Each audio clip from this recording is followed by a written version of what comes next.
إن الحمد لله نحمده ونستعينه ونستغفره ونؤمن به ونتوكل عليه ونعوذ بالله من شرور أنفسنا ومن سيئات أعمالنا من يهده الله فلا مضل له ومن يضلل فلا هادي له وأشهد أن لا إله إلا الله وحده لا شريك له وأشهد أن محمدا عبده ورسوله أرسله بالهدى ودين الحق ليظهره على الدين كله ولو كره المشركون اللهم صل على محمد وعلى آل محمد كما صليت على إبراهيم وعلى آل إبراهيم إنك حميد مجيد أما بعد فإن خير الكلام كلام الله وخير الهدي هدي محمد صلى الله عليه وسلم وشر الأمور محدثاتها وكل محدثة بدعة وكل بدعة ضلالة وكل ضلالة في النار أعوذ بالله من الشيطان الرجيم بسم الله الرحمن الرحيم يا أيها الذين آمنوا اتقوا الله حق تقاته ولا تموتن إلا وأنتم مسلمون يا أيها الذين آمنوا اتقوا الله وقولوا قولا سديدا يصلح لكم أعمالكم ويغفر لكم ذنوبكم ومن يطع الله ورسوله فقد فاز فوزا عظيما يا أيها الناس اتقوا ربكم الذي خلقكم من نفس واحدة وخلق منها زوجها وبث منهما رجالا كثيرا ونساء واتقوا الله الذي تساءلون به والأرحام إن الله كان عليكم رقيبا بسم الله الرحمن الرحيم بل تؤثرون الحياة الدنيا والآخرة خير وأبقى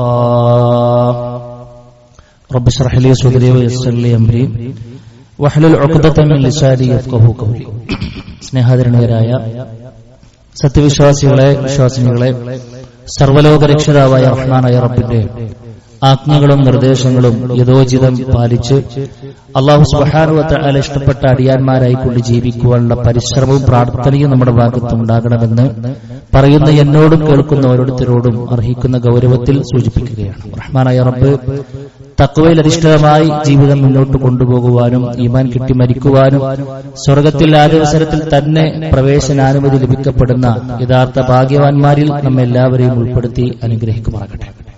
സഹോദരങ്ങളെ, ഒരു നീണ്ട വേനലവധി അവസാനിച്ച് നമ്മുടെ മക്കൾ വീണ്ടും വിദ്യാലയത്തിലേക്ക് അറിവ് നുകരാനായി പോകാൻ നിൽക്കുന്ന ഒരു സന്ദർഭത്തിലാണ് നമ്മളെല്ലാവരും ഉള്ളത്. മക്കൾക്ക് നല്ല വിദ്യാഭ്യാസം നൽകുക എന്നുള്ളത് മതപരമായി ഓരോ രക്ഷിതാക്കളുടെയും ബാധ്യതയാണ് എന്നതിൽ യാതൊരുവിധ തർക്കവുമില്ല. എന്തിനാണ് യഥാർത്ഥത്തിൽ നിങ്ങൾ മക്കൾക്ക് വിദ്യാഭ്യാസം നൽകുന്നത് എന്ന് ഏതൊരാൾ ചോദിക്കുകയാണെങ്കിൽ നമുക്കൊക്കെയുള്ള മറുപടി നമ്മുടെ മക്കൾക്ക് നല്ലൊരു ഭാവി ലഭിക്കാൻ എന്നതാണ്. ഉത്തരമൊക്കെ ശരിയാണ്. നല്ല ഭാവി ലഭിക്കാൻ വേണ്ടി തന്നെയാണ് നമ്മുടെ മക്കളെ നാം വിദ്യാലയത്തിലേക്ക് പറഞ്ഞയക്കാറുള്ളത്. പക്ഷെ എന്താണ് ആ നല്ല ഭാവി? ആ നല്ല ഭാവിയെ നിർവചിക്കുന്നിടത്ത് പലപ്പോഴും പല ആളുകൾക്കും തെറ്റിപ്പോയിട്ടുണ്ട് എന്നുള്ളതാണ് സത്യം. ചില ആളുകൾ മനസ്സിലാക്കി വെച്ചത് എന്താണെന്നറിയാം, ഭൗതികപരമായി നല്ലൊരു നിലവാരത്തിലെത്തുക. എന്റെ മകൻ അല്ലെങ്കിൽ മകൾ പഠിച്ച് 10, 20, 25 വർഷമൊക്കെ നീണ്ടു നിൽക്കുന്ന വിദ്യ അഭ്യസിച്ചതിന് ശേഷം അവൻ നല്ലൊരു ഉദ്യോഗത്തിൽ എത്തിച്ചേർന്ന് ഒരു നല്ല നിലക്കുള്ള എല്ലാവിധ സൗകര്യങ്ങളും കൂടെയുള്ള നല്ല നിലവാരത്തിലുള്ളൊരു ജീവിതമാണ്. അതിനുവേണ്ടി നീണ്ട കാത്തിരിപ്പാണ്. എത്രയാണ് ആ കാത്തിരിക്കുന്നത്? എത്ര വർഷം കഴിഞ്ഞാണ് LKG കൊണ്ടുപോയി വിടുമ്പോൾ ഒരു ഉമ്മയും ഉപ്പയും ആഗ്രഹിക്കുന്നത് ഒരു 10-25 വർഷം കഴിഞ്ഞ കുഞ്ഞ് ഒരു ഉദ്യോഗത്തിലേക്ക് കയറുന്ന സ്വപ്നമാണ്. 25 വർഷത്തെ എന്ന് പറഞ്ഞാൽ ഒരു 1/4 നൂറ്റാണ്ട് നീണ്ടു നിൽക്കുന്ന സ്വപ്നമാണ് ഓരോ മാതാവിനും പിതാവിനും തന്റെ മക്കളെ വിദ്യാലയങ്ങളിലേക്ക് പറഞ്ഞയക്കുമ്പോൾ അതിന്റെ പിന്നിലുള്ളത്. അതുകൊണ്ട് തന്നെ അവർ എന്തും ത്യജിക്കാനും സഹിക്കാനും തയ്യാറാണ്. എത്ര വലിയ ത്യാഗങ്ങളാണ്. എന്തു വന്നാലും പ്രശ്നമില്ല, പട്ടിണി കടന്നാലും പ്രയാസമില്ല, എന്തെല്ലാം പ്രയാസങ്ങൾ. നമ്മുടെ പ്രയാസങ്ങളൊന്നും മക്കളെ അറിയിക്കണ്ടെന്ന് പറയും. മക്കളെ അറിയിക്കണ്ട, അവർക്ക് ചോദിച്ചതെല്ലാം എടുത്തു കൊടുക്കുന്ന, അവരെ എന്ത് ത്യാഗങ്ങൾ സഹിച്ചും വിദ്യാഭ്യാസം മുടങ്ങാതിരിക്കുവാൻ വേണ്ടുന്ന പെടാപ്പാടുകൾ പെടുന്ന മാതാപിതാക്കളെയാണ് പലപ്പോഴും നമ്മൾ കാണുന്നത്. സുഹൃത്തുക്കളെ, ഈ ത്യാഗങ്ങളൊക്കെ സഹിച്ച് നമ്മൾ കൊതിച്ച ആ മക്കൾ നാളെ 5 അക്ക ശമ്പളക്കാരായിക്കൊണ്ട് മാറിയാൽ എല്ലാമായി. നല്ല ഉദ്യോഗത്തിൽ തന്നെ നമ്മൾ ആഗ്രഹിച്ചതുപോലെ നമ്മുടെ മക്കൾ എത്തി എന്ന് കരുതുക. എന്നാൽ എല്ലാം കിട്ടിയോ? കിട്ടിയിട്ടില്ല. എല്ലാം ആകില്ല എന്നത് പകൽ വെളിച്ചം പോലെ സത്യമാണ് എന്നുള്ളത് എല്ലാവർക്കും അറിയാവുന്ന കാര്യമാണ്. ഒരു കുഞ്ഞ് അവൻ വളർന്ന് വലുതായി നല്ലൊരു ഉദ്യോഗത്തിൽ കയറിയത് കൊണ്ട് മാത്രം കാര്യമില്ല എന്നുള്ളത് നമുക്ക് കൃത്യമായി കൊണ്ടറിയാം. ഓരോ ദിനം പ്രതിയും നമ്മുടെ മുമ്പിലേക്ക് വരുന്ന വാർത്തകളിൽ നാം കാണുന്ന മനസ്സിലാക്കുന്ന കാര്യങ്ങളാണ്. കാരണം വിദ്യാസമ്പന്നരായ പല ആളുകളും ചെയ്തു കൂട്ടുന്ന ഓരോ തെറ്റുകൾ അല്ലേ, വിദ്യയില്ലാത്തതിന്റെ പേരിലല്ല, വിദ്യാഭ്യാസമില്ലാത്തതിന്റെ പേരില്ല, പക്ഷേ അവരിൽ നിന്ന് സാധാരണക്കാരൻ പോലും ചെയ്യാൻ മടിക്കുന്ന പലതും നല്ല എഡ്യൂക്കേറ്റഡ് ആയ ആളുകളിൽ നിന്നും പോലും വരുമ്പോൾ നമ്മളെല്ലാവരും ഒരുപോലെ എത്തിച്ചേരുന്ന ഒരു പോയിന്റ് എന്നുള്ളത്, നമ്മൾ കഷ്ടപ്പെട്ട് പണിയെടുത്ത് പ്രയാസപ്പെട്ട് പലതും ത്യജിച്ചും സഹിച്ചും നമ്മുടെ മക്കളെ കലാലയങ്ങളിലേക്ക് പറഞ്ഞയക്കുന്നിടത്ത് മാത്രം അവസാനിക്കുന്നതല്ല നമ്മുടെ ഉത്തരവാദിത്വം എന്നുള്ളത് വളരെ ഗൗരവത്തിൽ നമ്മൾ മനസ്സിലാക്കുക. സുഹൃത്തുക്കളെ, ഭൗതിക വിദ്യാഭ്യാസത്തോടൊപ്പം ചെറിയ മട്ടത്തിലെന്നല്ല, ഞാൻ ആ വാചകത്തെ ഒന്നും കൂടെ അടിവരയിടാൻ വേണ്ടി പരിശ്രമിക്കുന്നു. ഭൗതിക വിദ്യാഭ്യാസം ഉന്നത നിലവാരത്തിൽ കൊടുക്കുമ്പോൾ തന്നെ വിശ്വാസിയായ ഉമ്മയും വാപ്പയും വലിയ അളവിൽ നമ്മുടെ മക്കൾ മതപരമായ വിദ്യാഭ്യാസം കൂടെ നേടിയെടുക്കുന്നുണ്ട് എന്ന് ഉറപ്പുവരുത്തണം. ഏതാണ് ആ മതപരമായ വിദ്യാഭ്യാസം? എന്തിനാണത്? ഒരു മനുഷ്യനെ യഥാർത്ഥ മനുഷ്യനാക്കുന്ന, ധാർമ്മിക മൂല്യങ്ങൾ പകർന്നു കൊടുക്കുന്ന, ജീവിതത്തിന് ഒരു ലക്ഷ്യം വരച്ചു കാട്ടുന്ന, സ്വന്തത്തിനും കുടുംബത്തിനും നാട്ടുകാർക്കും അള്ളാന്റെ ദീനിനും നല്ല നിലക്ക് ഉപകാരമുള്ള മക്കളെ വാർത്തെടുക്കുന്ന ആ വിദ്യാഭ്യാസം കൂടെ എന്റെ മകൻ എന്റെ മകൾ നുകരുന്നുണ്ട്. എന്റെ മകൾക്ക് കൊടുക്കേണ്ട ഏറ്റവും പ്രധാനപ്പെട്ട മതബോധം കൂടെ കൊടുക്കുന്നിടത്തും ഞാൻ ത്യാഗങ്ങൾ സഹിക്കുന്നുണ്ട്. അതിനുവേണ്ടിയും ഞാൻ സമ്പത്ത് ചെലവഴിക്കുന്നുണ്ട്. അതിനും വേണ്ടിയും ഞാൻ ടെൻഷൻ അടിച്ചിട്ടുണ്ട്. അതിനും വേണ്ടി ഞാൻ ഒരുപാട് അന്വേഷിച്ച് നടന്നിട്ടുണ്ടെന്ന് പറയാൻ പ്രിയമുള്ള മാതാപിതാക്കളെ നമുക്ക് കഴിയണം.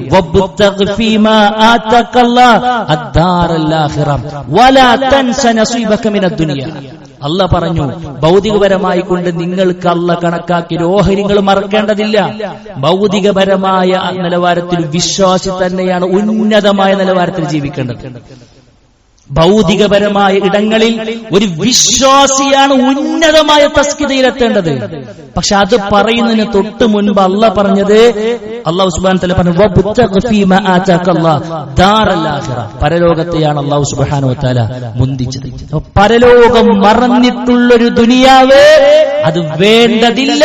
ആ ശൈലി അത് ശരിയല്ല എന്നാണ് റഹ്മാനായ റബ്ബ് നമ്മളെ പഠിപ്പിക്കുന്നത്.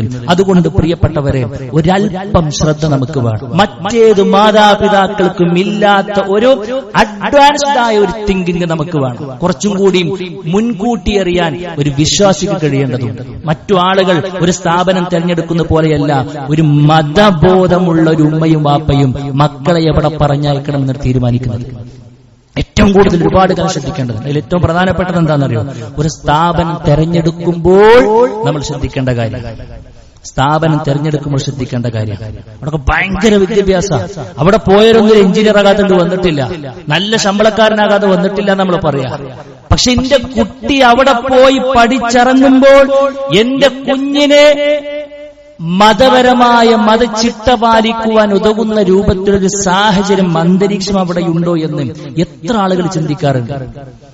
നിസ്കാരം ബാധ്യതയുള്ള നമ്മുടെ മക്കൾ, അവര് പഠിക്കുന്ന ഇടത്ത് നിസ്കരിക്കുവാൻ, ജുമുഅക്ക് പങ്കെടുക്കാൻ എന്റെ കുഞ്ഞിന് പറ്റുമോ? മതചിട്ടകൾ പാലിക്കാൻ ശിരോവസ്ത്രം എന്നുള്ളത് നിർബന്ധമാക്കപ്പെട്ട സാഹചര്യത്തിലെ കുട്ടികളുണ്ട്. പക്ഷെ ചില സ്ഥാപനങ്ങളിൽ അത് അനുവദിക്കാത്തതുണ്ട്. എന്റെ കുട്ടി ശിരോവസ്ത്രമാകുന്ന നിർബന്ധമായ കാര്യത്തെ അവഗണിച്ചാലും പ്രശ്നമില്ല, കുട്ടിക്ക് വിദ്യാഭ്യാസം നൽകട്ടെ എന്നൊരു രക്ഷിതാവ് തീരുമാനിച്ചാൽ അവിടെ പ്രശ്നമുണ്ട്. മതത്തെ അഡ്ജസ്റ്റ് ചെയ്ത് ഒരു സ്ഥാപനത്തെ നമ്മൾ തിരഞ്ഞെടുക്കാൻ പാടില്ല. നമുക്ക് തന്നെ അറിയാം, ആ കലാലയത്തിലേക്ക് നമ്മളെ മക്കളെ പറഞ്ഞയച്ചാൽ അവിടെയുള്ള ഒരു വിദ്യാഭ്യാസത്തിന്റെ ആ അധികൃതർ പലപ്പോഴും മതനിരാസത്തിന്റെ ആളുകളാണ്, മതത്തെ പുച്ഛത്തോടുകൂടെ കാണുന്ന ആളുകളാണ്, ഇസ്ലാമിന്റെ ബദ്ധവൈരികളാണ്, ഇസ്ലാമിന്റെ അധ്യാപനങ്ങളെ പുച്ഛിച്ച ആളുകളാണ്. അവരുടെ മുമ്പിലാണ് രാവിലെ 10 മുതൽ വൈകുന്നേരം 4 മണി വരെ മണിക്കൂറുകൾ നീണ്ടു നിൽക്കുന്ന അവരുടെ മുമ്പിലേക്ക് നമ്മൾ വിദ്യാഭ്യസിക്കാൻ വേണ്ടി പറഞ്ഞയക്കുന്നതെങ്കിൽ നമ്മുടെ മക്കൾ എന്ത് പഠിക്കും? നമ്മുടെ മക്കൾ എന്ത് തീരുമാനിക്കും?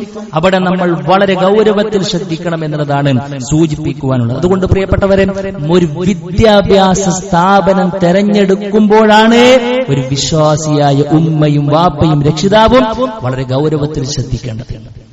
ഈ കാര്യത്തെ അഡ്ജസ്റ്റ്മെന്റ് ചെയ്ത് ഒരു വിദ്യ നമുക്ക് വേണ്ട എന്ന് തീരുമാനിക്കാൻ നമുക്ക് കഴിയണം. രണ്ടാമത്തെ കാര്യം എന്താണെന്നറിയാം, വിശ്വാസികളായ രക്ഷിതാക്കൾ ശ്രദ്ധിക്കേണ്ട കാര്യം, മക്കൾക്ക് നല്ല കാഴ്ചപ്പാടുകൾ കൊടുക്കാൻ നമുക്ക് കഴിയണം. ഏറ്റവും പ്രധാനമായിട്ട് നമ്മൾ മക്കളെ നല്ല നിലക്ക് ഉപദേശിക്കേണ്ടത്, ഉപദേശിച്ച് പരിക്കുകൾ വീഴ്ത്തണമെന്നല്ല പറയാം, ഉപദേശിക്കേണ്ട രൂപത്തിൽ, അവരുടെ മനസ്സിൽ സ്ഥാനം പിടിക്കുന്ന രൂപത്തിൽ, അവരുടെ നന്മക്ക് വേണ്ടിയാണ് എന്റെ ഉപ്പയും ഉമ്മയും എന്നോടിത് പറയുന്നെന്ന് ബോധ്യപ്പെടുത്തിയിട്ട് മക്കളോട് 2 വാക്കുകൾ പറയാൻ പാടില്ല. ആ നിലക്ക് നമ്മൾ ഉപദേശിക്കുമ്പോൾ ഏറ്റവും ശ്രദ്ധിക്കേണ്ട എന്താണ്, വിദ്യാലയത്തിലേക്ക് നമ്മുടെ മക്കളെ പറഞ്ഞു തീർക്കുന്നതിന് മുമ്പ് നമ്മൾ ശ്രദ്ധിക്കണം, നല്ല കൂട്ടുകാരനെ സെലക്ട് ചെയ്യാൻ വേണ്ടി തന്നെയാണ്. നമ്മളെ കുട്ടികൾക്ക് കിട്ടുന്ന കൂട്ടുകാർ പിഴച്ചാൽ കഴിഞ്ഞു സുഹൃത്തെ നമ്മുടെ കഥ. അതുകൊണ്ട് നമ്മുടെ മക്കളോട് ആ നിലക്ക് പറയാൻ നമുക്ക് കഴിയണം. പിന്നെ നമ്മൾക്ക് മക്കളോട് നമ്മൾ പലപ്പോഴും ഉപദേശിക്കുക, പഠിച്ച് ഉന്നതിയിലെത്തണം എന്നാണ്, ഭയങ്കര A+ കിട്ടണം എന്നാണ്. അവൻ A+ കിട്ടുമ്പോൾ അവനിക്ക് നല്ല മെന്റൽ പവർ പടച്ചം കൊടുത്തിട്ടുണ്ടെങ്കിൽ അതിനൊന്നും കഴിവില്ലാത്തപ്പുറത്തൊരു കുട്ടിനെ കാണുമ്പോൾ അവനെ കൂടെ മോനെ ഇതൊന്ന് ചേർത്ത് പിടിക്കണട്ടോ എന്ന് പറയാൻ നമുക്ക് കഴിയും. സ്വാർത്ഥന്മാരായിക്കൊണ്ട് നമ്മുടെ മക്കൾ വളരും. എല്ലാവരെയും ചേർത്ത് പിടിക്കാൻ അവനെ പഠിപ്പിക്കണം നമ്മൾ. മൂന്നാമത്തെ കാര്യം, സ്കൂളുകളിലെ ആവാസങ്ങളെ കുറിച്ച് മുന്നറിയിപ്പ് കൊടുക്കാൻ നമുക്ക് കഴിയണം. മോനെ, സ്കൂളാണ്, പല ടൈപ്പ് ആളുകൾ വരുന്ന ഇടമാണ്. എന്റെ കുട്ടി അള്ളാനെ പേടുള്ള കുട്ടിയാകണം. നമുക്കൊരു കൾച്ചറുണ്ട്, നമ്മൾ മറ്റുള്ളവരെ പോലെയല്ല. അതുകൊണ്ട് ഇങ്ങനെയുള്ള സംഗതികളൊക്കെ ഉണ്ടാകുമ്പോൾ എന്റെ കുട്ടി ഇങ്ങനൊക്കെ ചെയ്യണമെന്ന കൃത്യമായ ഡാറ്റ നമുക്ക് കൊടുക്കാൻ കഴിയണം. ചതിക്കുഴികളെ കുറിച്ച് ബോധവൽക്കരിക്കാൻ നമുക്ക് കഴിയണം. എന്റെ പ്രായത്തിൽ ഏത് കുഞ്ഞിനും ഏതൊരാൾക്കും തോന്നുന്ന ഒന്നാണ് മറ്റൊരു എതിർലിംഗത്തോടൊരു ആകർഷണീയത. അവിടെ നീ പെട്ടുപോകരുത്. പ്രണയത്തെക്കുറിച്ച് ഒരു ഉമ്മാക്ക് പറഞ്ഞു കൊടുക്കാൻ കഴിയണം, വാപ്പാക്ക് പറഞ്ഞു കൊടുക്കാൻ കഴിയണം, ലഹരിയെക്കുറിച്ച് ബോധ്യപ്പെടുത്തി കൊടുക്കാൻ കഴിയണം. ഇതൊക്കെ ഏതെങ്കിലും സ്കൂളിൽ കൊണ്ടുപോയി ആക്കുന്നിടത്ത് അവർ മാസമാസം ചോദിക്കുന്ന എമൗണ്ട് ഗൂഗിൾ പേയിൽ അയച്ചു കൊടുക്കുന്നിടത്ത് തീരുന്ന കടമയല്ല നമുക്കുള്ളത്. അതിനൊരു വാപ്പാന്റെ ഉമ്മാന്റെ ആവശ്യമില്ല കൂട്ടരെ. അതിനേക്കാൾ മനോഹരമായി കുട്ടികളെ ഒരുക്കിവിടാനും മറ്റതിനെല്ലാം കുറച്ച് ക്യാഷുകൾ അധികം കൊടുക്കോ, നിങ്ങൾ എടുക്കണേക്കാളും എക്സ്ട്രാ നീറ്റ് ആൻഡ് ക്വയറ്റ്ലി അവർ കാര്യങ്ങൾ ചെയ്തു കൊടുക്കുന്ന ആളുകളുണ്ട്. അതുകൊണ്ട് നമ്മുടെ ധർമ്മം കേവലം ഫീസ് അടക്കുന്നിടത്ത് മാത്രമല്ല, കുട്ടികളെ ഒരുക്കി വിടുന്നിടത്ത് മാത്രമല്ല, കുട്ടികൾക്കിടയിലേക്ക് മനസ്സിലേക്ക് ഇറങ്ങി അവരുടെ മനസ്സിന്റെ ഉള്ളിൽ അവരാരാകണമെന്ന് നമ്മൾ മുൻപേ തീരുമാനിച്ചിടത്തേക്ക് പടിപടിയായി എന്റെ കുഞ്ഞ് വളരുന്നുണ്ട് എന്ന് നമ്മൾ ഉറപ്പുവരുത്തണം. അവൾ ഇംഗ്ലീഷ് അക്ഷരമാല പഠിച്ചു, അവർ ഇത്രക്ക് ഏരിയകൾ അവർ പൂർത്തിയാക്കി, ഓരോ മൈൽ സ്റ്റോണുകൾ പിന്നിടുമ്പോഴും അവർ പ്രോത്സാഹിപ്പിക്കണം. അതോടൊപ്പം തന്നെ ഭൗതിക മതപരമായ നിലവാരം എന്റെ കുട്ടി പിന്നിടുന്നുണ്ട് എന്ന് ഉറപ്പുവരുത്താൻ നമുക്ക് കഴിയണമെന്ന്. മൂന്നാമത്തെ കാര്യം അതും തന്നെയാണ്. മതബോധം കൊടുക്കാൻ സമയം കണ്ടെത്തണം. അതുണ്ടാകൂല, അത് കണ്ടെത്തണം. അതിനുവേണ്ടി മറ്റു രക്ഷിതാക്കൾ എടുക്കുന്നതിനേക്കാൾ എക്സ്ട്രാ എഫേർട്ട് എടുക്കണം. അവരെണീക്കുന്നതിന് 1 മണിക്കൂർ മുമ്പേ എണീക്കേണ്ടി വരും. പക്ഷെ നമ്മൾ എടുക്കുന്ന പണി ആഖിറത്തിലേക്കുള്ളതാണ്. ബൽ തുസിറൂനൽ ഹയാത്തദ് ദുനിയ, മറ്റുള്ളവരൊക്കെ ഭൗതിക നിലവാരത്തിന് മാത്രം പ്രാമുഖ്യം കൊടുക്കുമ്പോൾ നമ്മളുടെ മനസ്സിലുണ്ട് എല്ലാ വെള്ളിയാഴ്ചകളും നാം കേൾക്കുന്ന വാചകം ആവർത്തിച്ച് നമ്മൾ കേട്ടു. നമുക്കെല്ലാവർക്കും ഹിഫ്ളുള്ള വാക്ക് വൽ ആഖിറത്തു ഖൈറുൻ വ അബ്ഖാ, എനിക്കും എന്റെ മക്കൾക്കും എന്റെ കുടുംബത്തിനും ഏറ്റവും ഉത്തമം എന്നെന്നും അവശേഷിക്കുന്ന മുതലേ അത് ഭൗതിക ലോകത്തെ ജീവിതത്തിൽ നിന്ന് കിട്ടുന്നതല്ല, പരലോകമാണെന്ന ബോധം നമുക്കുണ്ടാകേണ്ടതുണ്ട്. അതുകൊണ്ട് നമ്മുടെ മക്കൾ ദീന് പഠിക്കുന്നുണ്ടോ എന്ന് ഉറപ്പുവരുത്തണം. മക്കളെ നൽകിയത് സുഹൃത്തെ റബ്ബല്ലേ, മക്കളെ നൽകിയത് റബ്ബല്ലേ. എങ്കിൽ ആ മക്കളുടെ മനസ്സിൽ റബ്ബിനെ കുറിച്ച് ഓർമ്മ പുതുക്കാൻ നമുക്ക് കഴിയണം. ഒട്ടനേകം സംരംഭങ്ങൾ അൽഹംദുലില്ലാഹ് നമുക്കുണ്ട്. പണ്ടത്തെ കാലത്തെ പോലെയല്ല, ഏറ്റവും ഉന്നതമായ മദ്രസ സംവിധാനങ്ങൾ നമുക്കുണ്ട്. മദ്രസ എന്ന് കേൾക്കുമ്പോൾ പ്രിയപ്പെട്ടവരെ, നമ്മുടെ മനസ്സിൽ പോലുള്ള സ്ഥാനം എന്താണ്? ശരിക്കും എന്താണ് ആ സ്ഥാനം നമ്മൾ കൊടുത്തിട്ടുള്ളത്? അത് ആരെയെങ്കിലും ബോധ്യപ്പെടുത്താൻ വേണ്ടിയാണോ നമ്മൾ ആ കുട്ടികളെ പറഞ്ഞയക്കുന്നത്? ഒരു കല്യാണം കൂടുമ്പോ, ഒരു സൽക്കാരത്തിന് പോകുമ്പോ എന്റെ കുട്ടി എവിടെ പഠിക്കണമെന്ന് വെച്ച് കഴിഞ്ഞാൽ പഠിക്കുന്നത് എവിടെ എന്ന ചോദ്യത്തിന് മുൻപിൽ അഡ്രസ് ചെയ്യാൻ വേണ്ടി മാത്രം ഒരു സ്ഥാപനത്തെ നമ്മൾ സെലക്ട് ചെയ്തതാണോ? ആകരുത് സുഹൃത്തുക്കളെ. അവിടെ ഒരു 100 എന്നത് 150 ഉയരുമ്പോൾ വലിയൊരു പ്രയാസമായി കൊണ്ട് നമ്മൾ മാറുന്നുണ്ട്. നമ്മൾ ആലോചിക്കുക, അവിടെ 500 മേടിച്ചെടുത്ത് പിറ്റേ കൊല്ലം 600 1000 ഒക്കെ ആകുമ്പോഴും ഒരു പ്രശ്നമില്ല എന്ന് നമ്മുടെ മൈൻഡ് പറയുമ്പോൾ, മദ്രസ വിദ്യാഭ്യാസത്തിൽ 100-150 ചാടുമ്പോൾ നമുക്ക് വേദന അനുഭവിക്കുന്നുണ്ടെങ്കിൽ ബൽ തുസിറൂനൽ ഹയാത്തദ് ദുനിയ, നമ്മൾ മറക്കുന്നത് ആ പാഠമാണ്. നമ്മുടെ ജീവിതത്തിൽ നാം ഏറ്റവും മുൻഗണന കൊടുക്കുന്നത് ഇഹലോകത്തെയാണ് നമ്മൾ മനസ്സിലാക്കുക. അത് ഉണ്ടാകരുതെന്ന് പറയാറ് മദ്രസ സംവിധാനമാണ്. പിന്നെ മദ്രസ പഠന കാലയളവ് കഴിഞ്ഞാലും അൽഹംദുലില്ലാഹ് നമ്മുടെ മക്കൾക്ക് ഏറ്റവും നന്നായി ദീന് കിട്ടുന്ന രൂപമാണ് CRE എന്ന് പറയുന്നത്, കണ്ടിന്യൂസ് റിലീജിയസ് എഡ്യൂക്കേഷൻ എന്ന് പറയുന്നത്, തുടർ മതപഠന സംവിധാനം. സുഹൃത്തുക്കളെ, നമ്മുടെ മക്കൾക്ക് വേണ്ടിയിട്ടാണ്, നമുക്ക് വേണ്ടിയിട്ടാണ്, നമ്മുടെ പരലോകത്തിന് വേണ്ടിയിട്ടാണ്. അതൊന്നും ആരെയും ബോധിപ്പിക്കാൻ, ആർക്കെങ്കിലും റിപ്പോർട്ട് കൊടുക്കാൻ വേണ്ടിയിട്ടുള്ളതല്ല. നമ്മൾ മനസ്സിലാക്കുക. ആഴ്ചയിലെ 1 മണിക്കൂറേ ചോദിച്ചിട്ടുള്ളൂ.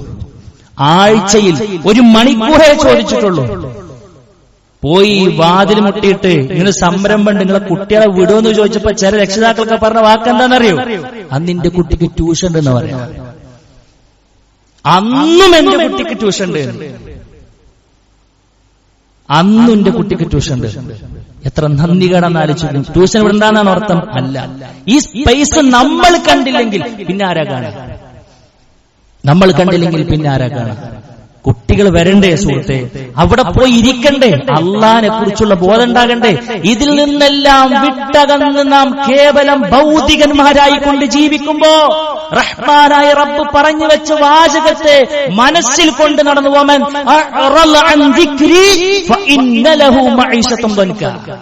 എന്റെ ഉത്ബോധനത്തിൽ നിന്നും ആരെങ്കിലും തിരിഞ്ഞു കളഞ്ഞാൽ അവനക്ക് ഇടുങ്ങിയ ജീവിതം ഞാൻ കൊടുക്കും. അത് ഇന്നല്ലെങ്കിൽ നാളെ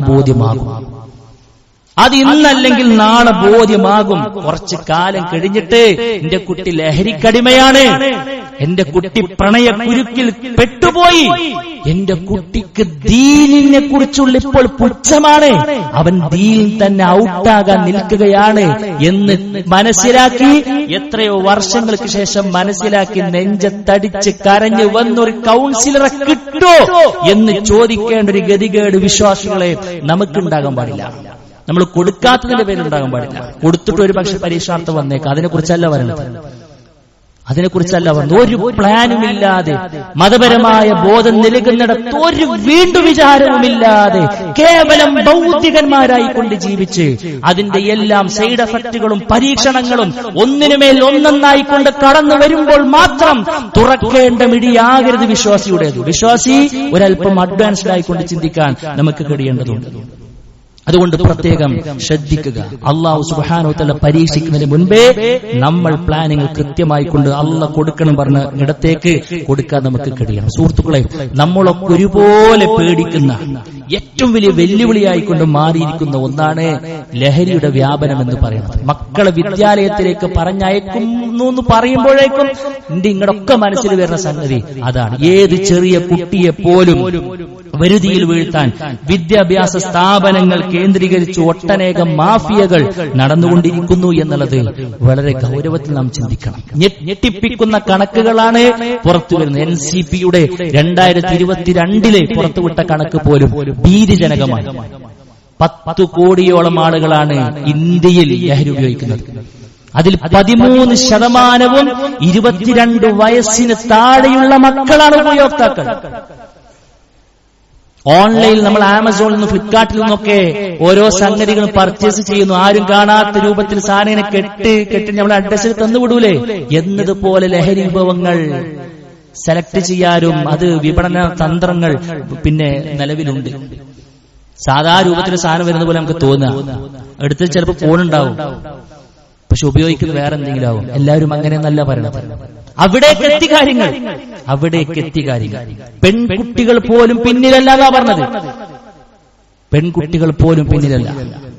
സ്കൂളിൽ പിടിക്കപ്പെട്ടപ്പോൾ 24 കുട്ടികളെ സംശയത്തോടു കൂടെ കണ്ടപ്പോൾ അതിൽ 22 പെൺകുട്ടികളും ലഹരി ഉപയോഗിക്കുന്ന ആളുകളാണെന്നാണ് കിട്ടിയത്. 4 ചോദ്യങ്ങൾ. അത്രത്തോളം എത്തി അവസ്ഥകൾ. ഇവിടേക്കാണ് നമ്മൾ വിടുന്നത്. നിയമത്തിൽ നിന്ന് വല്ല പരിരക്ഷ കിട്ടും നിങ്ങൾക്ക് തോന്നുന്നുണ്ടോ? നിയമത്തിൽ നിന്ന് എവിടുന്ന പരിരക്ഷ കിട്ടുമെന്ന് തോന്നുന്നുണ്ടോ? ഒരു ഭാഗത്ത് പിന്നെ ഞങ്ങൾ ലഹരിക്കെതിരെയാണെന്നുള്ള ക്യാമ്പയിനുകളും മറ്റുമൊക്കെ നടത്താൻ ഒരു ടീമും, അപ്പുറത്ത് അതിനേക്കാൾ ഉഷാറായിക്കൊണ്ട് വിപണനം നടത്താൻ മറ്റൊരു ടീമും. നമ്മളങ്ങനെ കോമാളിയാക്കുക. അതുകൊണ്ട് പ്രിയപ്പെട്ടവരെ, രക്ഷിതാക്കളിൽ നിന്നൊക്കെ നമുക്ക് ചില ബാധ്യതകൾ നമ്മൾ മനസ്സിലാക്കുക. നമ്മുടെ മക്കളെ ആത്യന്തികമായി ഇതൊക്കെ ഒന്ന് പറഞ്ഞ് മനസ്സിലാക്കി കൊടുക്കുക എന്നുള്ളതാണ് ശ്രദ്ധിക്കാനുള്ളത്. ഇതൊക്കെ പറഞ്ഞാലും ഒരു സൗഹൃദാന്തരീക്ഷത്തിൽ ഒരു നിരീക്ഷണം നമ്മുടെ ഭാഗത്തുണ്ടാകണം. അവർ വെറുപ്പിക്കുന്ന രൂപത്തിലല്ല, ഒരു സെക്യൂരിറ്റി ചെക്കിംഗ് എന്ന അർത്ഥത്തിലൊന്നല്ല. നമ്മുടെ ഒരു കണ്ണ് അവരിൽ ഉണ്ടാകേണ്ടതുണ്ട്. ഇനി എങ്ങാനും അഡിക്റ്റ് ആയി എന്ന് നമ്മൾ കരുതിയാൽ തന്നെ അവനൊരു രോഗം ബാധിച്ചിട്ടുണ്ട് എന്ന അർത്ഥത്തിൽ നമ്മൾ അതിനെ കൈകാര്യം ചെയ്യുക എന്നുള്ളതാണ്. ആകെ പ്രയാസപ്പെടേണ്ട ആവശ്യമൊന്നുമില്ല. എത്ര വലിയ അഡിക്റ്റ് ആണെന്നുണ്ടെങ്കിലും ഡി അഡിക്ഷൻ സെന്ററുകളും മറ്റുമൊക്കെയുണ്ട്. അവരൊക്കെ കൊണ്ടുപോയി നമ്മുടെ മക്കളെ ഒരർത്ഥത്തിൽ രക്ഷപ്പെടുത്തിയെടുക്കാനുള്ള അവസ്ഥ നമുക്കുണ്ട്. പിന്നെ നാട്ടുകാരെ ശ്രദ്ധിക്കണം. നമ്മളെല്ലാവരും ഒറ്റക്കെട്ടായി നിൽക്കണം. ഇങ്ങനെയുള്ള വിപണനങ്ങളൊക്കെ നടക്കുന്ന ചില ഒളി അജണ്ടകൾ നടപ്പിലാക്കുന്ന ഇത്തരത്തിലുള്ള സ്ഥലങ്ങളും ഇടങ്ങളുമുണ്ട്. ഒളിയിടങ്ങൾ. അതിനെ മാറ്റാൻ നമുക്ക് കഴിയണം. അത് തകർക്കാൻ നമുക്ക് കഴിയണം. അത് ഒറ്റക്കെട്ടായിക്കൊണ്ട് നിൽക്കാൻ നമുക്ക് കഴിയണം. അവിടെ രാഷ്ട്രീയപരമായ മതപരമായ യാതൊരുവിധ അതിർവരമ്പുകളുമില്ല. നാടിന്റെ സുസ്ഥിതിക്ക് വേണ്ടി, നാടിന്റെ നന്മയ്ക്ക് വേണ്ടി നാട്ടുകാർ മുന്നിട്ടിറങ്ങണം. അതിന് മുൻപിൽ നിൽക്കാൻ നമുക്ക് കഴിയണം. അങ്ങനെ പരമാവധി ഭൗതികപരമായിക്കൊണ്ടുള്ള കാര്യങ്ങൾ നമ്മൾ ശ്രദ്ധിക്കുന്നതോടൊപ്പം തന്നെ ആത്യന്തികമായ പരിഹാരം ഞാൻ വീണ്ടും വീണ്ടും വീണ്ടും വീണ്ടും പറയുന്നു, നമ്മുടെ മക്കളുടെ മനസ്സിൽ അല്ലാഹു എന്ന ഒരു കോഡ് സെറ്റ് ചെയ്തു കൊടുക്കുക എന്നതാണ്. അതിനുവേണ്ടി സംരംഭങ്ങളെ നമ്മൾ ഉപയോഗപ്പെടുത്തുക എന്നതാണ്. അതിനുവേണ്ടി ആത്മാർത്ഥമായി സർവോപരി പ്രാർത്ഥിക്കുക എന്നതാണ്. മക്കൾക്ക് വേണ്ടി മാതാപിതാക്കൾ നടത്തുന്ന പ്രാർത്ഥനയാണ് അവർക്ക് ഏറ്റവും കൂടുതൽ ഉപകാരപ്പെടുക. എന്തെങ്കിലും പ്രാർത്ഥിച്ചോ സുഹൃത്തെ? മക്കൾ വലുതാകണം, നല്ല നിലക്കാകണം എന്നൊക്കെ പ്രാർത്ഥിക്കുന്ന അപ്പുറത്ത് ഇത്തരത്തിലുള്ള അപകടങ്ങളിൽ ഒന്നും പോയി പടച്ചോനെ എന്റെ കുട്ടി പെടരുതേ എന്ന് ആത്മാർത്ഥമായി കൊണ്ട് പ്രാർത്ഥിക്കാൻ രക്ഷിതാക്കളെ നമ്മൾ എത്ര സമയം മാറ്റിവെച്ചിട്ടുണ്ട്. നമ്മുടെ ഇടപെടലുകളും നമ്മുടെ കടമകളും കടപ്പാടുകളും കേവലം ഫീസ് കൊടുക്കുന്നിടത്തോ സ്ഥാപനങ്ങളെ സെറ്റ് ചെയ്ത് കൊടുക്കുന്നിടത്തോ തീരുന്നതല്ല എന്ന് നമ്മൾ മനസ്സിലാക്കുക. അല്ലാഹു സുബ്ഹാനഹു വ തആലയുടെ അകമടിഞ്ഞ് നമ്മൾ ഇത്തരത്തിലുള്ള നമ്മുടെ മക്കളുടെ നല്ലൊരു ഭാവിക്കും അവർ യാതൊരുവിധ ചതിക്കുടിയിലും പോയി പെടാതിരിക്കാൻ വേണ്ടി പ്രത്യേകം പ്രാർത്ഥിക്കുന്ന നമ്മുടെ മക്കൾ പരിശുദ്ധരാണ്. അവർക്ക് അറിയില്ല, പൊട്ടിത്തെറിക്കുന്നൊരു പ്രായമാണ്, പക്വതക്കുള്ള മുമ്പുള്ള പ്രായമാണ്. അവർ തന്നെയും കുറച്ച് കാലം കഴിയുമ്പോൾ പടച്ചോൻ എങ്ങനെ കായി പോയല്ലോ, എന്നാലും എന്റെ വാപ്പിമ്മി അന്നെന്നെ ശ്രദ്ധിച്ചില്ലല്ലോ എന്നൊരു വർത്തമാനം നമുക്കെതിരെ തിരിയാതിരിക്കാം. നമ്മൾ പ്രതിജ്ഞബദ്ധരായി മുന്നോട്ട് പോവുക. അല്ലാഹു സുബ്ഹാനഹു വ തആല അനുഗ്രഹിക്കുമാറാകട്ടെ. അഖൂലു ഖൗലി ഹാദാ അസ്തഗ്ഫിറുല്ലാഹ ലീ വലക്കും വലിജമീഇൽ മുസ്ലിമീന വസ്തഗ്ഫിറു മിൻ കുല്ലി ദംബ് ഇന്നഹു അൽ ഗഫൂറുർ റഹീം.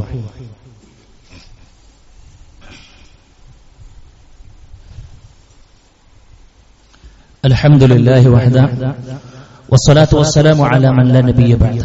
അല്ലാഹു സുബ്ഹാനഹു വ തആലയുടെ വിധികളും വിലക്കുകളും മാനിച്ചുകൊണ്ട് ജീവിക്കണമെന്ന് വീണ്ടും വീണ്ടും ഓർമ്മപ്പെടുത്തുകയാണ്. സുഹൃത്തുക്കളെ, അല്ലാഹു സുബ്ഹാനഹു വ തആല വിശ്വാസികൾക്ക് ഒട്ടനേകം ആരാധനാ കർമ്മങ്ങൾ നിർബന്ധമാക്കിയ കൂട്ടത്തിൽ വളരെ ഗൗരവത്തിൽ പഠിപ്പിച്ച ഒന്നാണ് ബലിയറുക്കുക എന്ന് പറയുന്നത്. ഫസ്വല്ലി ലിറബ്ബിക വൻഹർ, നിസ്കരിക്കണം എന്ന് പറഞ്ഞതോടൊപ്പമാണ് ബലിയറുക്കണം എന്ന് പറയുന്നത്. പ്രാരംഭ പ്രാർത്ഥനയിൽ നാം ചൊല്ലുന്ന വാചകം ഇന്ന സ്വലാത്തി വനുസുക്കി വമഹ്യായ വമമാതി ലില്ലാഹി റബ്ബിൽ ആലമീൻ. എന്റെ നിസ്കാരം, ഞാൻ കൊടുക്കുന്ന ബലി എന്റെ റബ്ബിനുള്ളതാണ് എന്ന്. ആ ബലിയിൽ പോലും ഒരു തൗഹീദിന്റെ ഉദ്ഘോഷണമുണ്ട് എന്ന് നമ്മൾ വളരെ ഗൗരവത്തിൽ മനസ്സിലാക്കുക.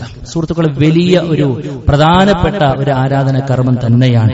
കഴിവുണ്ടായിട്ടും അത് കൊടുത്തിട്ടില്ല എങ്കിൽ, കഴിവുണ്ടായിട്ടും സാമ്പത്തിക സുസ്ഥിതി ഒരു മനുഷ്യനിക്ക് കൊടുത്തിട്ടും, എത്രയാണ് ഒരു ഓഹരി, അതിനുള്ളൊരു വിഹിതം പടച്ചറബാന്റെ കയ്യിൽ കൊടുത്തിട്ടും അതിനെ പിശുക്കി പിടിച്ച് കൊടുക്കാതിരുന്നിട്ടുണ്ടെങ്കിൽ അള്ളാഹുവിന്റെ റസൂൽ സ്വല്ലല്ലാഹു അലൈഹി വസല്ലം ആ മനുഷ്യൻ എത്ര ഗൗരവത്തിലാണ് സമീപിച്ചെന്നറിയും. അള്ളാഹുവിന്റെ റസൂൽ പറയുമ്പോൾ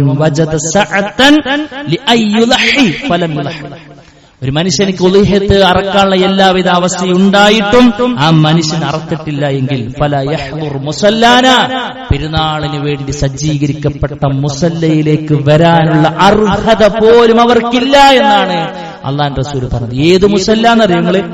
ഈദ് മുസല്ലയിൽ അന്നത്തെ ദിവസം നിസ്കാരം ഹറാമാക്കപ്പെട്ട അവസ്ഥയിലുള്ള അശുദ്ധിയുള്ള സഹോദരിമാർക്ക് പോലും പെർമിഷൻ കൊടുക്കപ്പെട്ട ആ വേദിയിലേക്ക് ഉദ്ഹിയ്യത്ത് അറക്കാനുള്ള സാമ്പത്തിക സുസ്ഥിതി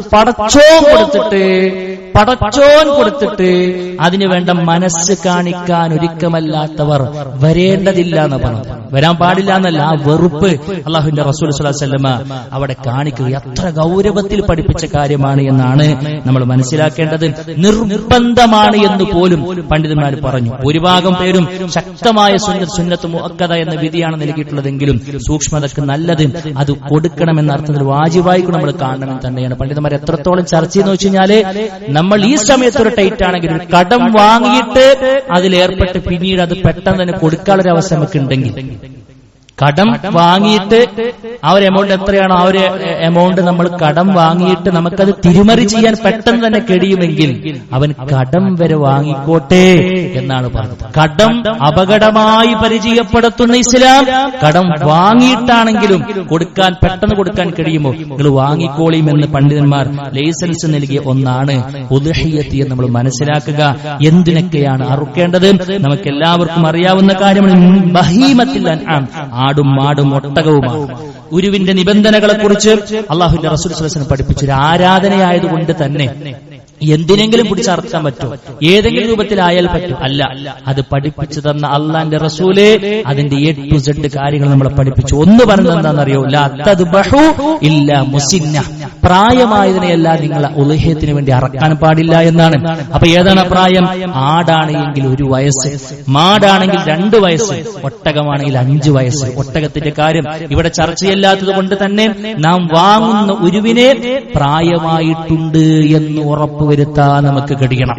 വിശ്വാസികളായ കച്ചവടക്കാരുണ്ടോ ഉദ്ഹിയ്യത്തിന് വേണ്ടിയിട്ടാണ് വാങ്ങുന്നത് ഉറപ്പുണ്ടെങ്കിൽ പ്രായമാകാത്തതിന് വിൽക്കരുതേ സുഹൃത്തെ.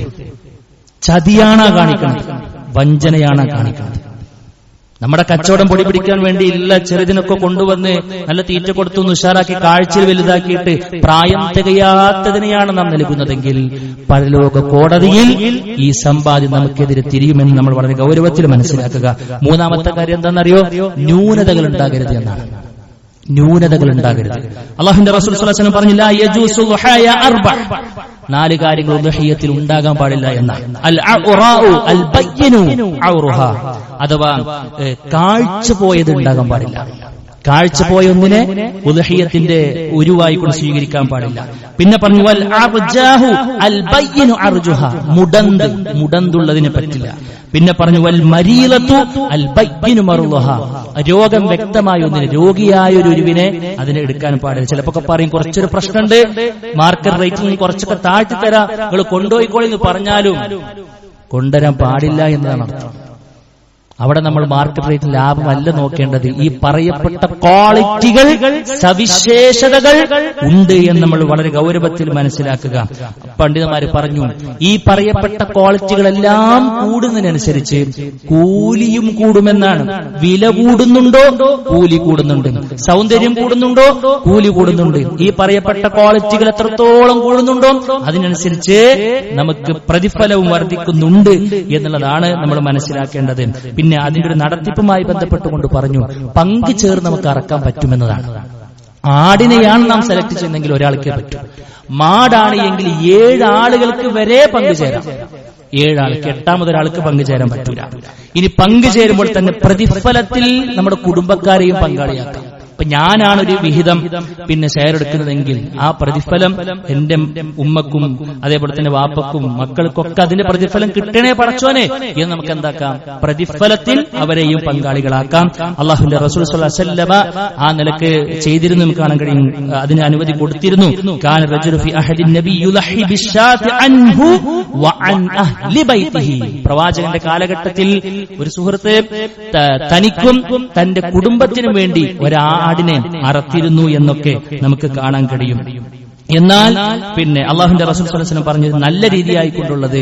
പിന്നെ പലപ്പോഴും നമ്മളൊരു കൂട്ടമായി കൊണ്ട് അറക്കുകയാണ് എങ്കിൽ ഏറ്റവും നല്ലതെന്ന് വെച്ച് കഴിഞ്ഞാൽ ആദ്യം നമ്മളൊരു ഒരുവിനെ കണ്ടെത്തി അതിൽ നമ്മൾ തൃപ്തിപ്പെട്ടൊരു ആദ്യം 7 ടീം, 7 ആളാണെന്ന് 7 ടീം നമ്മൾ ചേർന്ന് ഒരു ഒരുവിനെ കണ്ടെത്തി അതിനൊരു വില നിശ്ചയിച്ച് എന്നിട്ട് പിന്നെ അത് തുല്യമായിക്കൊണ്ട് ഭാഗിക്കാൻ പറ്റുമെങ്കിൽ അങ്ങനെ. അത് നമ്മൾ ഏറ്റവും ഗൗരവത്തിൽ ശ്രദ്ധിക്കേണ്ടത് വെച്ച് കഴിഞ്ഞാല് 7ൽ 1 വിലയെങ്കിൽ നമ്മൾ കൊടുക്കണം എന്നാണ്. 7ൽ 1 വിലയെങ്കിൽ നമ്മൾ കൊടുക്കണം. ഒരു ഒരുവിന് 50,000 രൂപയാണെന്നുണ്ടെങ്കിൽ അതിന് 7ൽ 1 ആക്കി കഴിഞ്ഞാൽ അതിന്റെ 7ൽ 1 ഉണ്ടാവില്ല, ഒരു ഇത്രയാണോ ഒന്നുണ്ട് അതെങ്കിലും നമ്മൾ കൊടുക്കണം. അതല്ലാതെ ഒരു 20,000 ഒരാൾ എടുക്കുക, 30,000 വേറെ ഒരാൾ എടുക്കുക, അല്ലെങ്കിൽ അതിനെ തൊട്ട് താഴ്ത്തി എടുക്കുക, പിന്നെ അത് 2,000 രൂപ മാത്രം ഒരാൾ ചെയ്ത് അങ്ങനെ ചേരാൻ പറ്റില്ല. ഒരു ഒരുവിനെ വിലയിലെ 7ൽ 1 നമ്മൾ എടുക്കണം. അതിനപ്പുറത്തേക്ക് എത്രയുമാകാം. ആ നിലക്കാണ് നമ്മൾ ആ കാര്യം ശ്രദ്ധിക്കേണ്ടത് എന്നുള്ളതാണ് സൂചിപ്പിക്കുവാനുള്ളത്. അതേപോലെ തന്നെ സുഹൃത്തുക്കളെ, മുഴുവൻ ചെലവും അതിന്റെ ഭാരവാഹികൾ തന്നെ വഹിക്കണം. എനിക്ക് വേണ്ടി നടക്കുന്നതെങ്കിൽ അതിന്റെ നോക്കുകൂലി, അതിനെ കൊണ്ടുവരാനുള്ള ചെലവ്, അറക്കൂലി എന്തൊക്കെയുണ്ടോ അത് അതിനെ വിതരണം ചെയ്യുന്ന അതുവരേക്കുള്ള എന്തൊക്കെ കൂലിയുണ്ടോ അതിന്റെ എല്ലാം ഓഹരി അതിനാർക്ക് വേണ്ടിയാണ് അറക്കുന്നത് അവർ തന്നെ എടുക്കണം എന്നുള്ളതാണ് സൂചിപ്പിക്കുവാനുള്ളത്. അതേപോലെ തന്നെ കഴിയുമെങ്കിൽ നേരത്തെ പരിപാലിക്കാൻ നമുക്ക് കിട്ടണമെന്നാണ്. നേരത്തെ പരിപാലിക്കാൻ നമുക്ക് കിട്ടണം. കാരണം എന്താണെന്നറിയോ, നമ്മളോട് മനസ്സിലേക്ക് അടുക്കാൻ നമുക്ക് ഒരു സ്പേസ് ഉണ്ടാകണം എന്നാണ്. അങ്ങനെ ഉണ്ടെങ്കിൽ ഏറ്റവും നല്ലതാണെന്ന് പറഞ്ഞത്. അങ്ങനെ ഉണ്ടാകാൻ ഈ രൂപത്തിലേ പറ്റുള്ളൂ എന്നൊന്നുമല്ല.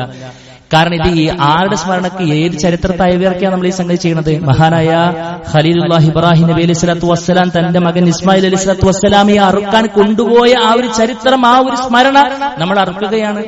ഏറ്റവും ആത്മബന്ധം ഉണ്ടാക്കി ഒന്നിന് അള്ളാന്റെ മാർഗത്തിൽ ഞാൻ കൊടുക്കാൻ റെഡിയാണ് എന്ന വലിയൊരു പ്രഖ്യാപനമാണ് നമ്മളോട് നടത്തുന്നത്. അതുകൊണ്ട് ബലിമൃഗത്തോട് അടുക്കാൻ നമുക്ക് കഴിയണമെന്നാണ് സൂചിപ്പിച്ചത്. മറ്റൊരു കാര്യം നമ്മൾ ശ്രദ്ധിക്കേണ്ടത്, ദുൽഹിജ്ജ് തുടങ്ങിയാൽ ബലി അറക്കാൻ ഉദ്ദേശിക്കുന്ന ആള് ശരീരത്തിലെ നഖവും മുടിയും രോമവും ഒന്നും എടുക്കാൻ പാടില്ല എന്ന് വളരെ ഗൗരവത്തിൽ മനസ്സിലാക്കുക. അറുക്കുന്നത് വരെ ദുൽഹിജ്ജ് 1 മുൻപാകാം. 1ലേക്ക് പ്രവേശിച്ചു കഴിഞ്ഞാൽ പിന്നെ എടുക്കാതിരിക്കലാണ് വേണ്ടത്. അതേപോലെ തന്നെ എടുക്കൽ നിഷിദ്ധമാണ്. പിന്നെ അറുക്കേണ്ട സമയം എന്ന് പറയുന്നത് പെരുന്നാൾ നമസ്കാരം കഴിഞ്ഞ് ദുൽഹിജ്ജ 13 വരെ നമുക്ക് അതിനുള്ള സ്പേസ് ഉണ്ട്. പരമാവധി അള്ളാഹുവിന്റെ റസൂൽ സ്വല്ലല്ലാഹു അലൈഹി വസല്ലം നിസ്കാരം കഴിഞ്ഞ ഉടനെ തന്നെ അങ്ങോട്ട് പോയിട്ട് അറുക്കുന്ന രൂപമായിരുന്നു ഉണ്ടായിരുന്നത് എന്ന് നമ്മൾ മനസ്സിലാക്കേണ്ടത്. 3 ഭാഗമായി കൂടെ നമുക്ക് അതിനെ ഭാഗിക്കാൻ കഴിയും. അള്ളാഹുവിന്റെ റസൂൽ സ്വല്ലല്ലാഹു അലൈഹി വസല്ലം ആ നിലക്ക്, പണ്ഡിതന്മാരൊക്കെ ആ നിലക്ക് നമുക്ക് പിന്നെ കാണിച്ചത് യുത്ഇമു അഹ്ല ബൈതിഹി അസ്തുലസ, തന്റെ കുടുംബത്തെ 3/1, കുടുംബത്തിന് 3/1 ബാക്കി വെക്കുന്നു. വയുത്ഇമു ഫുഖറാ ജീറാനിഹി, തന്റെ അയൽപക്കത്തുള്ള പാവപ്പെട്ട ആളുകൾ ഒരു വിഹിതം മാറ്റിവെക്കുന്നു. പിന്നീട് ചോദിച്ചു വരുന്ന ആശ്രിതരും പിന്നെ ആവശ്യക്കാരുമായ ആളുകൾക്ക് മറ്റൊന്നും കൊടുക്കുന്ന രൂപം ഒക്കെയുണ്ട്. ഈ നിലക്കൊക്കെ നമുക്ക് ചെയ്യാം. നമുക്കും അതിൽ ഭക്ഷിക്കാം. പരമാവധി സ്വതക്കയിലേക്ക് ആ വിഹിതം പോകുന്നു എന്ന് നമ്മൾ ഉറപ്പുവരുത്തുക. ഈ രൂപത്തിലൊക്കെ നമ്മൾ വളരെ ഗൗരവത്തിൽ അതൊരു വലിയൊരു ഇബാദത്തായി, വളരെ ഗൗരവത്തിൽ പഠിപ്പിക്കപ്പെട്ട ഒരു ഇബാദത്തായി കൊണ്ട് നമ്മൾ മനസ്സിലാക്കുകയും നമ്മളാൽ കഴിയുന്ന രൂപത്തിൽ അതിന്റെ കാര്യങ്ങളുമായി കൊണ്ട് മുന്നോട്ട് പോകാൻ നമ്മൾ പ്രത്യേകം ശ്രദ്ധിക്കണം എന്നുള്ളതാണ് ഈ ഒരു അവസരത്തിൽ ഓർമ്മപ്പെടുത്തുവാനുള്ളത്. കൂട്ടത്തിൽ ഒരു കാര്യം പ്രത്യേകം, പിന്നെ നമ്മുടെ ഒരു പ്രാർത്ഥന ആവശ്യമുള്ളൊരു ഘട്ടമാണ്. നമ്മുടെ മദ്രസയിൽ പഠിക്കുന്ന ഒരു കുഞ്ഞ്, ഇവർക്ക് നടക്കാൻ പ്രയാസമുള്ളൊരു കുട്ടിയാണ്. അവർക്ക് നല്ല പ്രയാസമുണ്ട്. അതിന്റെ ഒരു ശുശ്രൂഷയ്ക്ക് വേണ്ടിയിട്ടുള്ള ഒരു അവസാന ഘട്ടത്തിലെ എല്ലാവരും കൈമലർത്തിയ ഒരു കേസ് അവസാന ഘട്ടത്തിൽ അതിന്റെ ഒരു ഓപ്പറേഷനും മറ്റുമൊക്കെയായി മുന്നോട്ട് പോയിക്കൊണ്ടിരിക്കുകയാണ്. അത് സക്സസ് ആയി കിട്ടാൻ, വിജയിക്കുവാൻ ആ കുഞ്ഞിന് നമ്മളെപ്പോലൊക്കെ ആരോഗ്യത്തോടു കൂടെ നടക്കാൻ ഒരു കാലിന്റെ പ്രസക്തിയൊക്കെ നമ്മളൊരു ഖുത്ബയിൽ സൂചിപ്പിക്കപ്പെട്ടതാണ്. അതെല്ലാവർക്കും ഓർമ്മയുണ്ട്. അല്ലാഹു സുബ്ഹാനഹു വ തആല ആ കുഞ്ഞിന് ആരോഗ്യം തിരിച്ചു കൊടുക്കുമാറാകട്ടെ എന്ന് നമ്മൾ പ്രാർത്ഥിക്കുക. അല്ലാഹു സുബ്ഹാനഹു വ തആല നിലക്ക് നല്ലൊരു തിരിച്ചുവരവ് ആ കുഞ്ഞുമോൾക്ക് നൽകി അനുഗ്രഹിക്കുമാറാകട്ടെ. അല്ലാഹുവേ, അറിഞ്ഞും അറിയാതെയും ബന്ധപ്പെട്ടുള്ള ചെറുതും വലുതുമായ മുഴുവൻ തെറ്റുകളും കുറ്റങ്ങളും വിട്ടുപുറത്ത് മാപ്പാക്കി തരണമേ റഹ്മാനെ. ഞങ്ങളിൽ നിന്നും മുമ്പേ മരണപ്പെട്ടുപോയി ഞങ്ങളുടെ മാതാപിതാക്കൾ, കൂട്ടുകുടുംബക്കാർ, ആദർശ ബന്ധുക്കൾ എല്ലാവരുടെയും ഖബറുകൾ നീ വിശാലമാക്കി കൊടുക്കണമേ റഹ്മാനെ. അല്ലാഹുവേ, രോഗം കൊണ്ടും കടം കൊണ്ടും ഒക്കെ ഒരുപാട് പ്രയാസങ്ങൾ, ബുദ്ധിമുട്ടുകൾ അനുഭവിക്കുന്ന ഒരുപാട് ആളുകൾ, ഒരുപാട് സഹോദരിമാർ, അല്ലാഹുവേ, എല്ലാവരുടെയും പ്രയാസം ദൂരീകരിക്കണമേ റഹ്മാനെ. അല്ലാഹുമ്മ ഗഫിർ ലിൽ മുഅ്മിനീന വൽ മുഅ്മിനാത്ത് വൽ മുസ്ലിമീന വൽ മുസ്ലിമാത്ത് വൽ അഹ്യാഇ മിൻഹും വൽ അംവാത്ത് ഇന്നക മുജീബു ദഅവാതി യാ ഖാദിയൽ ഹജാത്ത്. اللهم أجرنا من النار، اللهم أجرنا من النار، اللهم أجرنا من النار. ربنا تقبل منا إنك أنت السميع العليم وتب علينا إنك أنت التواب الرحيم. آمين آمين برحمتك يا أرحم الراحمين.